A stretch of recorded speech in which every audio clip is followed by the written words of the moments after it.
Hello, everyone, and welcome to today's session. Let us shortly introduce ourselves. My name is Krzysztof Papisiewicz, and I'm the software engineer at CodiLime. Together with me is Tanveer Gill, who's Chief Technology Officer at FluxNinja. For the last 2 years, we have been working together on an open source reliability solution. And today we are presenting the topic of reliability in microservices environments using graceful degradation. Before we get started, if you have any questions during the presentation, please type them into the chat on this meeting. We'll collect them up during the presentation and we will have time for questions at the end. Of course, a recorded version of this webinar will be available on our YouTube channel. So let's begin. As operators and practitioners, we all know too well that despite our best efforts to design robust microservices, failures are inevitable reality, whether it's due to bugs introduced through high-velocity development or unexpected traffic spikes. The complex interdependencies of microservices can lead to cascading failures that can take down the entire system. In these presentations, we'll be sharing practical techniques for implementing graceful degradation through the use of prioritized load shedding. By prioritizing which workloads or users receive resources during a degraded state, we can ensure that critical user experiences are preserved and our services remain healthy and responsive. I will help you form an intuition about load management by building up from basic principles of queuing theory and Little's law. These concepts are universally applicable to any system that serves requests, making them valuable tools in your arsenal. So let's go through the agenda for this presentation. In the first part, we discuss the consequences of poor load management in microservices. This will involve exploring how failures in one part of the system can impact others, given the interdependent nature of the microservices. So we'll see how a lack of effective load management can lead to cascading failures and complete system outage. In the second part, we'll examine the limitations of autoscaling as a solution for managing loads in microservices. We'll use the case study of Pokemon Go's migration to Google Cloud Load Balancer to understand the limitation of autoscaling and how it can impact the overall performance of a system. The goal of this discussion is to highlight that autoscaling is not a complete solution on its own, but rather a piece in a larger load management puzzle. In the third part, we'll discuss the benefits of using concurrency limits in managing load in microservices, but also highlight the challenges in implementing them in a constantly changing microservices environment.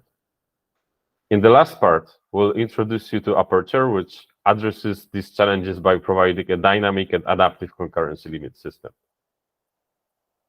So let's take a look what happens when a service becomes overwhelmed. The top of the diagram depicts a healthy service under normal load with a steady response time.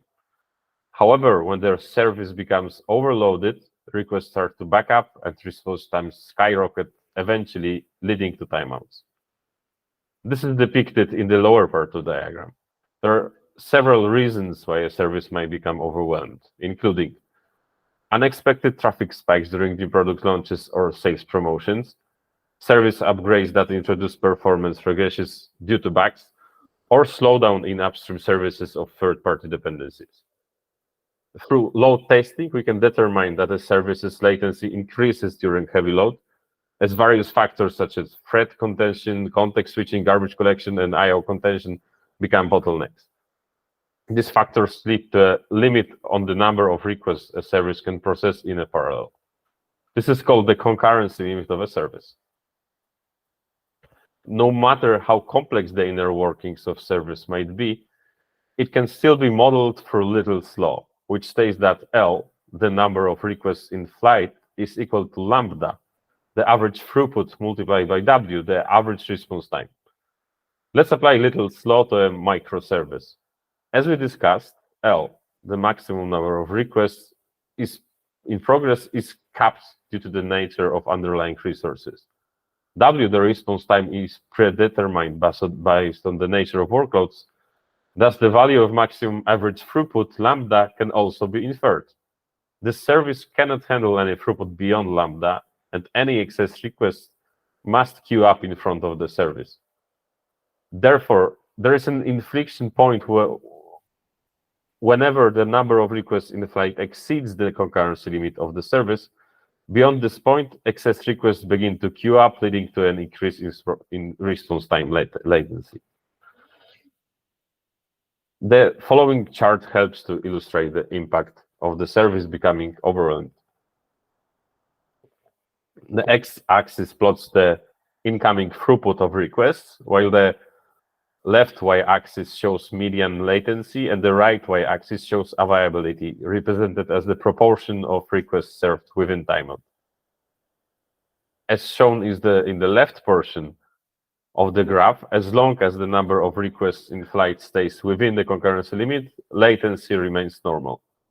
Once the concurrency limit is reached, any increase in throughput contributes to an increase in latency as the queue begins to build up. The availability line measures the number of requests served within the timeout limit. Once the median latency becomes equal to the timeout, the availability drops to 50%, as half of the requests are timing out. As throughput continues to increase, availability rapidly drops to 0. This chart clearly shows the importance of managing load in a service to avoid latency spikes and ensure that requests are being served within the design timeframe. In microservice architectures, the complex web of dependencies means that any failure can quickly escalate in a wider issue due to cascading failure. For example, when service A fails, it can also impact service B, which depends on A. Additionally, failures can spread laterally within a single service. This can happen when a subset of instances fail, leading to an increased load on the remaining instances. This sudden increase in load can cause these instances to overload and fail, leading to a domino effect that causes a wider outage. It's important to remember that we cannot make assumptions about the reliability of any part of the system. To ensure that each subpart of the system can degrade gracefully, it's crucial to implement measures that allow for graceful degradation. By doing so, we can minimize the chance of cascading failures and keep our services up and running, even during localized failures. Now that we have a clear understanding of the consequences of poor load management in microservices, let's see if autoscale could offer a solution. We'll examine the limitations of autoscaling and see why it's not sufficient as a standalone load management strategy. Autoscaling is a popular solution for managing loads in microservices. While it's great for addressing persistent changes in demand and optimizing cloud compute costs, it's not without its limitations. One of the main limitations is that autoscale can be slow to respond, especially for services that need some time to be available. This means that it may take time for autoscaling to detect an increase in a load and respond by adding more resources, which can result in increased latency for our users. Another limitation is autoscaling is that the limited resource usage quotas, particularly compute quotas, which are often shared amongst multiple microservices.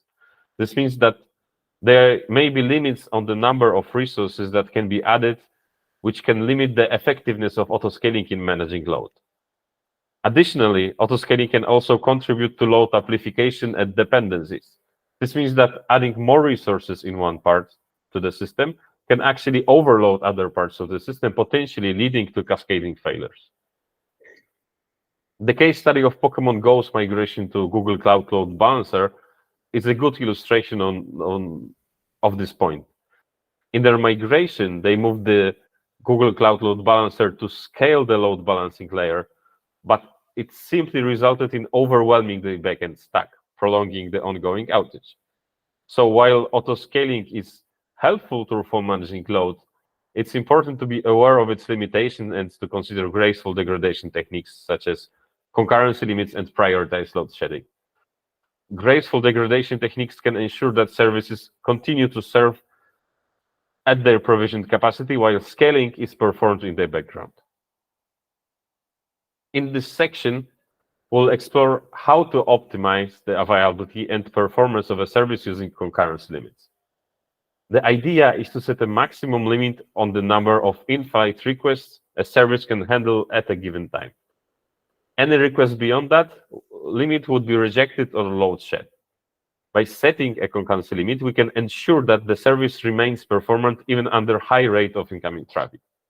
This approach is based on the assumption that we have a clear understanding of the maximum concurrency limit that the service can support. Let's take a look at how concurrency limits can help preserve service performance. The following chart provides a visual representation of the concept. On the x-axis, we have the incoming throughput of requests. The left y-axis shows the median latency, while the right y-axis shows the availability, which is represented as the proportion of requests served before the timeout. As shown on the chart, the availability remains at 100% even when the incoming throughput becomes much higher than what the service can process. This is due to the fact that any excess load is shed because of the maximum concurrency limit set on the service. This means that the service can continue to perform optimally even under high traffic.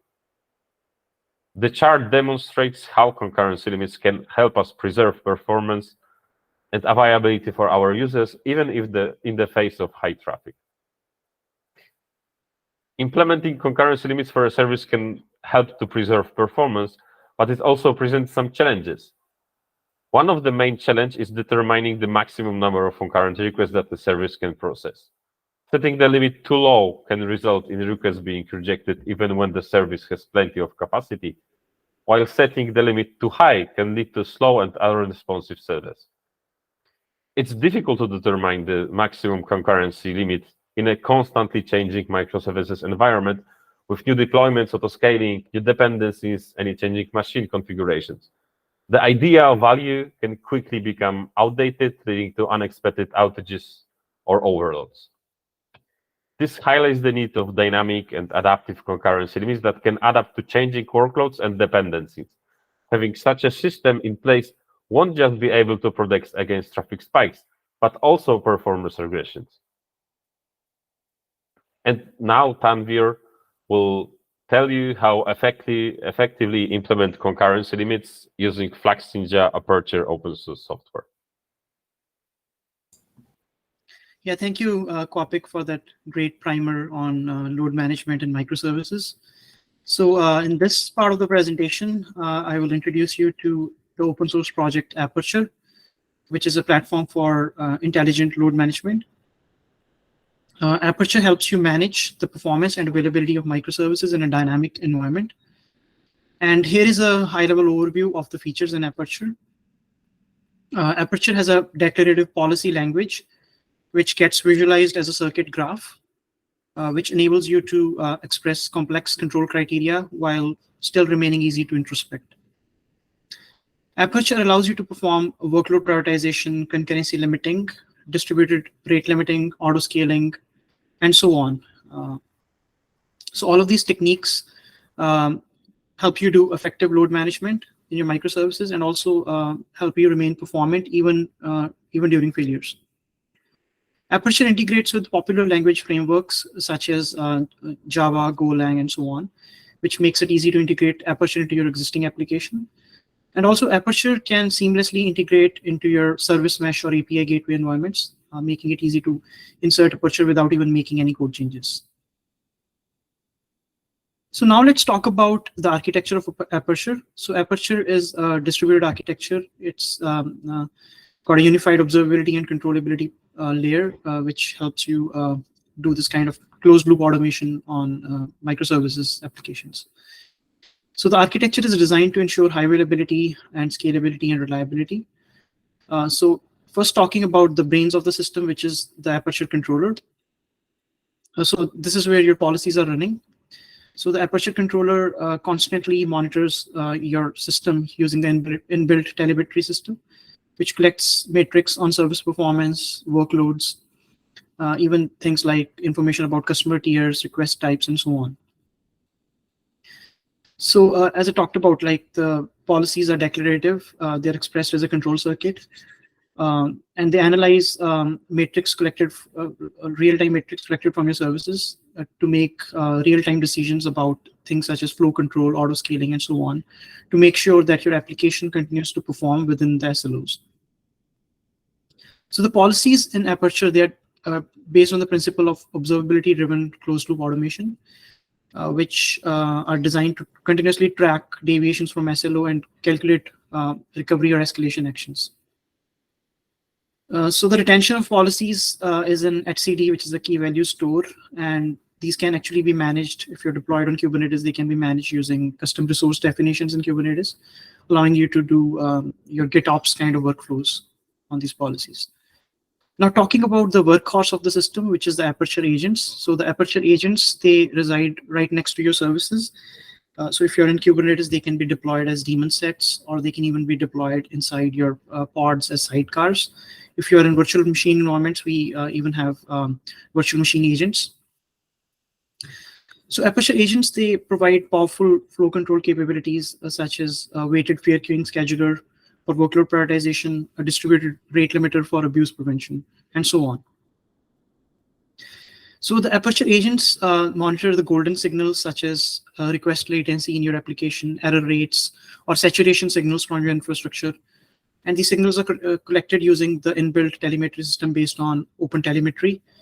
And there is a programmable high-fidelity flow classifier built using Rago, which classifies requests based on attributes inside either the HTTP headers, or you can explicitly send those labels using the SDK. So the Aperture agent schedules workloads based on their priorities. So this helps you maximize user experience or help you maximize revenue, even during overload states. So the Aperture agent, it can integrate into your service mesh if you're using something like Envoy. It can integrate into API gateways, or you can use the SDKs to either explicitly integrate, get flow control capabilities, or if you are using popular middleware frameworks such as Java Jetty or the Golang HTTP framework, then you can, it's pretty much latches on to your HTTP framework without any code changes. So additionally, Aperture agent also has capabilities to work with infrastructure APIs such as auto scaling, Kubernetes, and so on, to help scale your infrastructure whenever needed. So now talking about retention in this architecture, so we are using a couple of databases. Like one is etcd, as I talked about, for storing policies. The other one is Prometheus, which is a very popular time series database used in the cloud native community. So Prometheus is where we store all the telemetry collected from the agents. So it enables Aperture to continuously monitor the system and detect deviations from service level objectives, which are defined in your declarative circuit-based policies. So by utilizing this architecture, Aperture provides a scalable, flexible, and intelligent platform to manage workloads at scale. And we'll just show you how we implement things like concurrency limits, workload prioritization, and all the problems that Kopik was highlighting earlier. So now let's talk about concurrency limits in particular, like how you implement them in Aperture. So the diagram on this slide is a high-level picture of how Aperture agent interfaces with your application.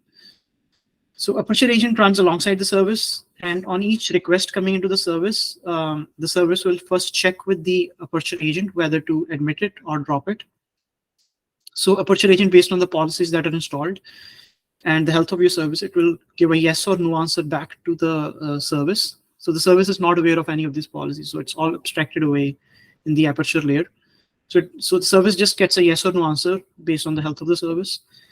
And Aperture is internally using things like a token bucket algorithm to limit the concurrency admitted into the service, to make sure you have optimal performance and availability in your services. So in order to prioritize workloads, there is a request classifiers, which can actually classify your requests based on things in your headers, like attributes in your headers or labels sent using SDKs. And Aperture can then automatically calculate the cost of admitting each request. by isolating the latency profile of each workload that you have defined in the policy. The weighted fair queuing scheduler in Aperture prioritizes requests in a fair manner, making sure that none of the workloads get starved and making sure that they get access in the priority order that you have defined.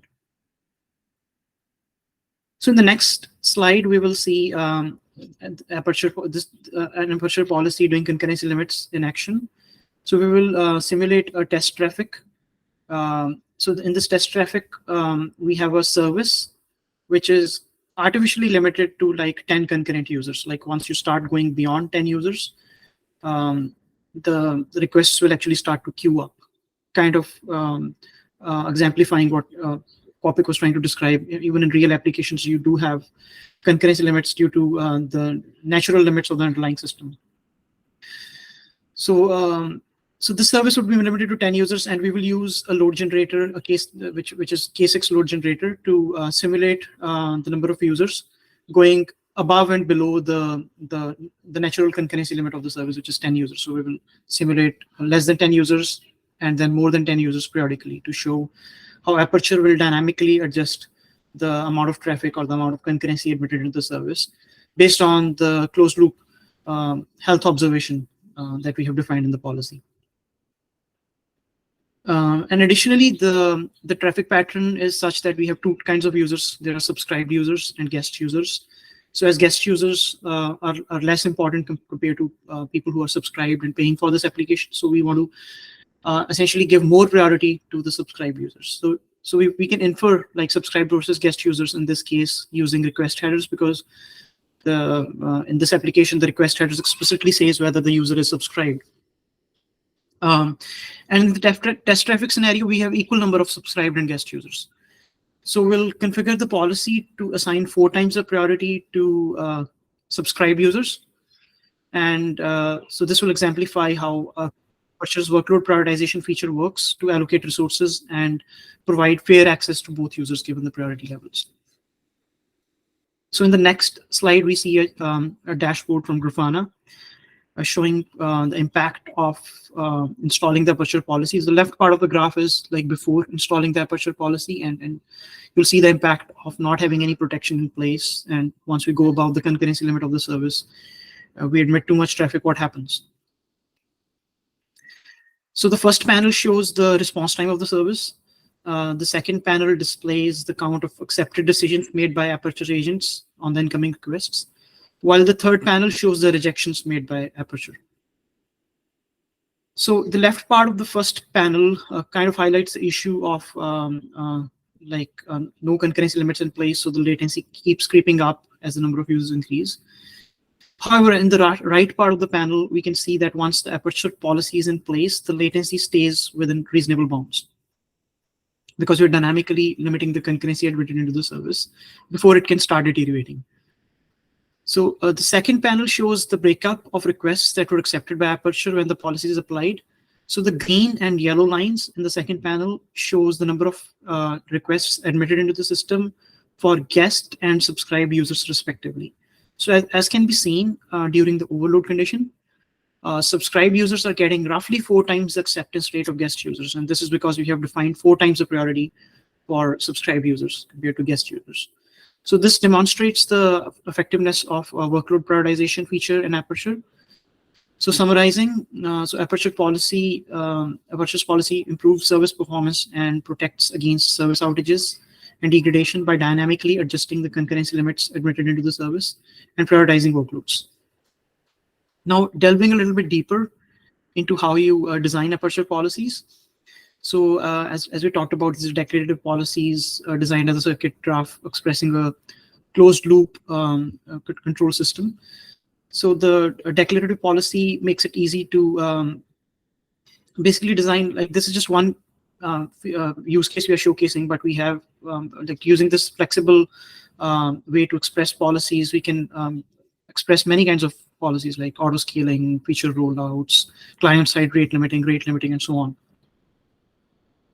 But for most of the users, they don't even have to design these policies. So this is a toolkit. I mean, you can tinker around with it because it's just, you express it as in the form of YAML. But for most of the users, we have ready-to-use blueprints which are like giving high-level recipes for doing things like adaptive service protection that we just showed you, or feature rollouts and so on. So basically, you give high-level parameters, and it compiles down to the circuit. So the policy being shown, which was demoed earlier, so it's adjusting the concurrency limit of the service based on response time. And the response time is kind of the an indicator of the service health. So as queue starts to build up, the response time starts to deteriorate. So so looking at the policy, so on the left part, top left part of the policy, you will see the PromQL component, which is periodically requesting the response time of the service. And this response time is trended over time using an exponential moving average component, which is the next component. So you can see the signals are getting chained together. So using these two signals, like the long-term trend of the latency using exponential moving average and the current latency, we take these two signals and feed it to the next component, which is essentially kind of inspired from TCP congestion control algorithm. So it's trying to find the concurrency limits of your service. So it's doing additive increase on the amount of concurrency that can be admitted. And if we detect that the service health is deteriorating, then we apply breaks using similar concept to TCP congestion control, which is multiplicative decrease. So we decrease the amount of concurrency admitted if the health gets deteriorated. So the flexibility of the circuits kind of exemplifies that you can't you can even use it for other use cases, such as if you have a batch system, let's say you have a RabbitMQ queue, you can even monitor queue size inside your RabbitMQ to dynamically reduce the amount of concurrency being admitted. So you can pretty much tailor it. Even like you can even tailor the observability versus control. Like you can have control in one section of your application and observability in another. For instance, you can detect an issue sooner. Maybe you want to detect it as close to the user as possible, and block it as soon as detect the issue upstream as close as to the bottleneck, and drop the traffic as close to the user as possible. So all that is possible using the decoupled nature of observability and control in these policies. So going beyond concurrency limit, like what does a complete load management strategy look like? So load management techniques can be thought to follow along a spectrum of techniques which are proactive to reactive, like reactive to proactive. Like initially we have techniques such as preventive techniques such as rate limiting, or CI/CD techniques such as progressive feature rollouts to like either detect heavy users or prevent like new and experimental features from affecting your service performance. Moving along the spectrum, we have protective techniques such as what we just showed you, adaptive concurrency limits and workload prioritization, which are designed to actively prevent service outages by monitoring the service health. So these techniques help make sure your service remains available and customer experience is maintained even during an outage or degradation event. And finally, at the right end, the reactive end of the spectrum, we have escalation and recovery techniques such as auto scaling, which help to resolve the issues once, like if it's a persistent overload, then you auto scale the app, essentially, making sure you maintain service availability going forward. So by implementing a combination of all these techniques, we can create a complete load management strategy that can adapt to changing workloads and dependencies while ensuring high availability, scalability, and reliability of your applications. So to be effective, these strategies require a centralized awareness and coordination amongst all these strategies. And this is a control systems problem, and Aperture's circuit-driven approach, control systems approach, is kind of geared towards giving you a unified platform for implementing these load management strategies in a centralized manner. So I hope you gained valuable insights and built an intuition about load management. So this concludes our talk on graceful degradation in microservices. So as we've seen, these load management strategies are crucial for preventing outages and maintaining optimal performance in dynamic environments. And with Aperture by your side, we have a powerful tool for implementing these strategies and automating load management at scale. So we encourage you to check out the Aperture project on GitHub and explore its capabilities. So now, if you guys have any questions, we can answer those.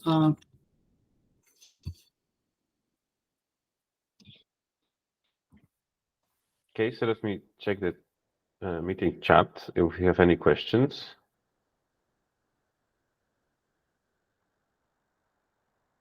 Okay, so there is a question from the audience in the chat. Yeah, that's a great question. How does this solution compare to circuit breakers? Yeah, circuit breaker is another popular technique which is comparable to concurrency limits. So circuit breaker is compared, like if you're aware of like electrical circuits, like circuit breaker is kind of this catch-all approach. Like if load on your system increases, you completely switch off the circuit, or the current just stops flowing in the circuit. So it's the same concept even in microservices. So if, let's say, you detect certain error rates have increased, or the latency has deteriorated, so you essentially switch off all the traffic at that point. So it's kind of a heavy, like a catch-all heavyweight kind of a technique. Whereas what we showed you is more fine-grained and more nuanced, where we are actually gracefully degrading based on the amount of load that we detect. So we're not completely switching off the traffic. And in addition to that, it also gives you the opportunity to prioritize traffic. So we're admitting only the most high priority requests at that point. So I hope that answers your question. Any more questions?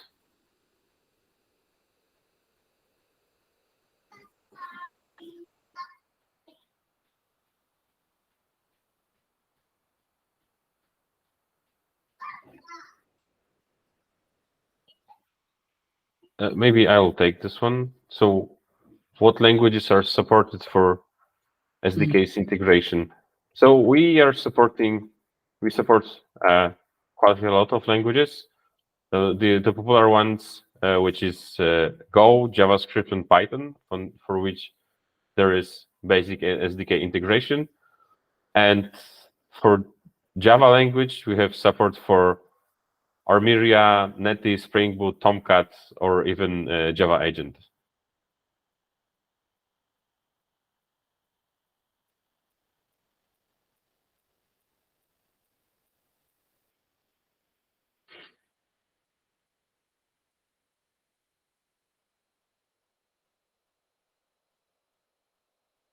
Any more questions?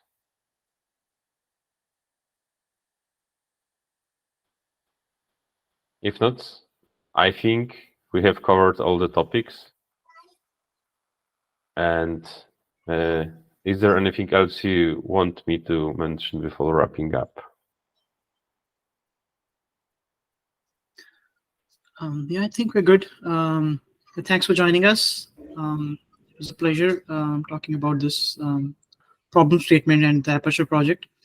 And hope to see you guys soon in the next webinar. Yes, and I think we are good for now. Thank you, everyone. It was a pleasure meeting you today.